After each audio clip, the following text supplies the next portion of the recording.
ఎంతో టేస్టీగా వేడివేడిగా చూడండి, సింపుల్ అండ్ ఈజీ కర్రీ చాలా టేస్టీగా ఉంది కదా.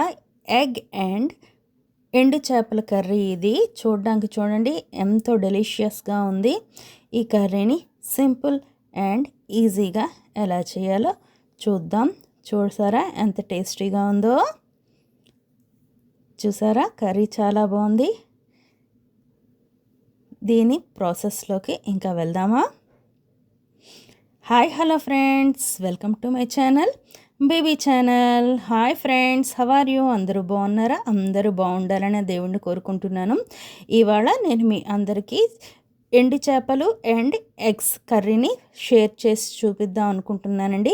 దీన్ని చాలా టేస్టీగా కుదిరింది టేస్ట్ అనేది, అందుకని చెప్పేసి నేను మీకు ఈ రెసిపీని షేర్ చేసుకుంటున్నాను. దీనికోసం అని చెప్పి ఇదిగోండి ఎండు చేపలు తీసుకున్నాను. వీటిని ఒక 10 మినిట్స్ వరకు వాటర్లోని నానపెట్టుకొని ఒక 5 టైమ్స్ 4 టైమ్స్ వరకు నీట్గా క్లీన్ చేసుకొని కడిగేసి పెట్టేసుకున్నాను. నెక్స్ట్ దీనికోసం అని చెప్పేసి ఒక పెద్ద టమాటో తీసుకొని మెత్తగా వీటిని చేత్తోని మెత్తగా చేసేసానండి, మ్యాష్ చేసేసాను. నెక్స్ట్ ఒక 2 ఆనియన్స్, పచ్చిమిర్చిలు ఒక 3-4, నెక్స్ట్ కరివేపాకు అండ్ కొత్తిమీరని తీసుకున్నాను. నెక్స్ట్ ఎగ్స్ తీసేసుకొని ఎగ్స్ని అయితే బాయిల్ చేసేసుకొని ఇదిగోండి పక్కన పెట్టుకున్నాను. ఇది ఎంతో ఈజీగా అండ్ టేస్టీగా అయిపోయే రెసిపీ. ఎగ్స్ని ఉడకపెట్టేసుకొని వీటిని సైడ్కి పెట్టుకున్నాను. దీని ప్రాసెస్లోకి అయితే వెళ్దాం. నేనైతే ఈ కర్రీని కుండలో చేస్తున్నానండి. కుండలో చేస్తే హెల్త్కి చాలా మంచిది కదా. ఇది కుండని స్టవ్ మీద పెట్టేసి ఫస్ట్ స్టవ్ ఆన్ చేసుకొని స్టవ్ బాగా హీట్ అయిన తర్వాత దానిలోనికి ముందు ఎండు చేపలు అండ్ ఆనియన్స్ని ఆయిల్ వేసేసుకొని ఫ్రై చేసేసుకొని పక్కన పెట్టేసుకుందాం. కర్రీ స్టార్టింగ్ ప్రాసెస్ ఏంటంటే ఎండు చేపలు అండ్ ఎగ్స్ని ఫ్రై చేసేసుకొని పక్కన పెట్టుకుందాం. దీనికోసం అని చెప్పేసి ఇదిగోండి ఆయిల్ వేస్తున్నాను. ఆయిల్ బాగా హీట్ అయిన తర్వాత ఫస్ట్ ఎగ్స్ని నేనైతే చక్కగా ఫ్రై చేసుకుంటున్నాను. గోల్డెన్ బ్రౌన్ కలర్లోకి వచ్చిందాకా ఫ్రై చేసేసుకోండి. ఇదిగో ఈ విధంగా కలర్ చేంజ్ అవ్వగానే వీటిని చక్కగా కొంచెం పసుపు వేయండి. పసుపు వేస్తే ఇంకా కలర్ అనేది చాలా బాగుంటుంది, హైలైట్ అవుతుంది. ఇదిగోండి చూసారా, ఇది ఎవరైనా ఇట్లా ఫ్రై చేయకుండా చేస్తున్నారంటే ఇక నుండి కొంచెం ఆయిల్ ఒక స్పూన్ వేసి ఈ విధంగా ఫ్రై చేసి చూడండి. పిల్లలు చాలా ఇష్టంగా తింటారు అండ్ టేస్ట్ కూడా చాలా నచ్చుతుంది మీకు కూడా. నెక్స్ట్ ఎగ్స్ తీసేసాం కదా, అదే ఆయిల్లోని నేనైతే ఈ ఎండు చేపలను అయితే వేసేసుకుంటున్నానండి. ఇవి కూడా బాగా ఫ్రై చేయాలి. ఎండు చేపలు ఫ్రై చేయకుండా కనుక ఇప్పటి వరకు ఎవరైనా యూస్ చేస్తే ఇక నుండి ఫ్రై చేసి యూస్ చేయండి. అది టేస్ట్ చాలా బాగుంటుంది అండ్ నీసు వాసన కూడా ఉండకుండా ఉంటుంది. రొయ్యలు, ఎండు చేపలు, నెక్స్ట్ నెత్తలు ఇట్లాంటి వాటన్నింటినీ కూడా క్లీన్ చేసేసిన తర్వాత కర్రీ చేసే ముందు కొంచెం ఆయిల్లోని ఇట్లా ఫ్రై చేసుకుంటే టేస్ట్ అనేది సూపర్గా వస్తుంది. ఇలా క్రిస్పీగా ఫ్రై చేసుకుంటే టేస్ట్ చాలా బాగుంటుంది అండ్ నీసు వాసన ఉండదన్నమాట. నెక్స్ట్ దీనిలోనికే ఇంకా కర్రీని కంటిన్యూ చేస్తున్నాను. కొంచెం అయితే ఆయిల్ వేసేసుకున్నాను. ఆయిల్లోనే అల్లం వెల్లుల్లి పేస్ట్ యాడ్ చేసుకొని పచ్చివాసన పోయిందాకా ఇదిగోండి బాగా ఫ్రై చేస్తున్నాను. ఆయిల్ బాగా ఫ్రై అయిపోయింది, అల్లం వెల్లుల్లి పేస్ట్ ఫ్రై అయిపోయింది కదా. నెక్స్ట్ ఇందులో కరివేపాకుని వేస్తున్నాను. కరివేపాకు హెల్త్కి చాలా మంచిదండి, కరివేపాకుని యూస్ చేయండి. కరివేపాకు కూడా ఫ్రై అయిపోయింది కదా. నెక్స్ట్ కట్ చేసుకున్న చిన్న చిన్నగా కట్ చేసి పెట్టుకుని ఆనియన్ పీసెస్ని అయితే వేసుకున్నాను, ఉల్లిపాయలు.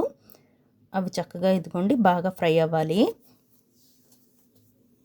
నెక్స్ట్ ఇందులోకి యాడ్ చేసుకుందాం సాల్ట్ మీ టేస్ట్కి తగినట్టుగా యాడ్ చేసుకోండి. ఆల్రెడీ ఉప్పు చేపల్లో అయితే సాల్ట్ ఉంటుంది కదా, దానికి తగినట్టుగా మాత్రం యాడ్ చేసుకోండి. సాల్ట్ అందులో ఆల్రెడీ ఉంటుంది, అందుకు కొంచెం తగ్గించే సాల్ట్ని అయితే వేసుకోండి, లేకపోతే కర్రీ అనేది ఉప్పు బాగా ఎక్కువైపోతుంది.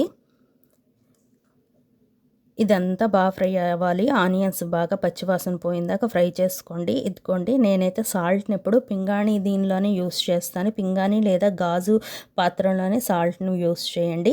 నెక్స్ట్ మెత్తగా మ్యాష్ చేసుకొని పెట్టుకున్న టమాటో ప్యూరీని అయితే దీనిలో యాడ్ చేసుకున్నాను.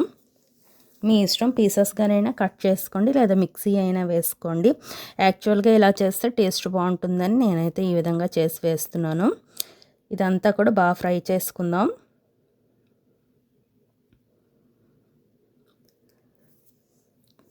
చూసారా ఫ్రై బాగా అయింది కదా.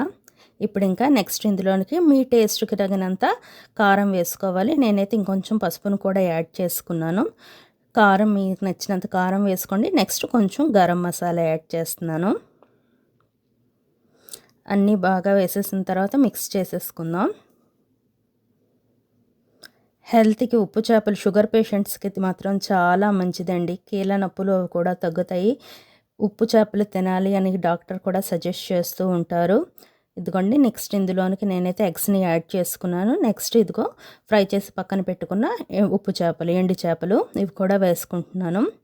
ఎగ్స్‌లోనైతే ప్రోటీన్ ఉంటుంది. అందరికీ తెలిసిన విషయమే. ఎగ్స్ డైలీ తినాలని కూడా చెప్తూ ఉంటారు. బాయిల్డ్ ఎగ్ హెల్తీ ఫుడ్ అండి ఇది మాత్రం. ఇవంతా బాగా ఒకసారి ఫ్రై అయిన తర్వాత కొంచెం వాటర్ని యాడ్ చేసుకుంటున్నాను. నెక్స్ట్ కొద్దిగా కలిపేసుకొని దీనికి మూత పెట్టేసుకుందాం. కొంచెం సేపు ఇది కుక్ అయితే సరిపోతుంది. వాటర్ ఎక్కువ వేయాల్సిన అవసరం అయితే లేదండి. చూసారా మన కర్రీ అనేది చక్కగా రెడీ అయిపోయింది. ఇంతకు మించి ఎక్కువ కుక్ చేయాల్సిన అవసరం లేదు. ఎందుకంటే ఆల్రెడీ మన ఫిష్ అనేది ఫ్రై చేసేసాం కదా, ఎండు చేపలని ఫ్రై చేసేసుకున్నాం కదా, అయిపోయిందండి కర్రీ రెడీ. దీని మీద కొంచెం ధనియా పత్తా కొత్తిమీరని అయితే వేస్తున్నాను. ఎంతో టేస్టీ కర్రీ రెడీ. నచ్చింది అనుకుంటాను. నచ్చితే like, share and subscribe. High points అయితే ఇవ్వడం మాత్రం మర్చిపోవద్దు. Thank you friends. Thank you.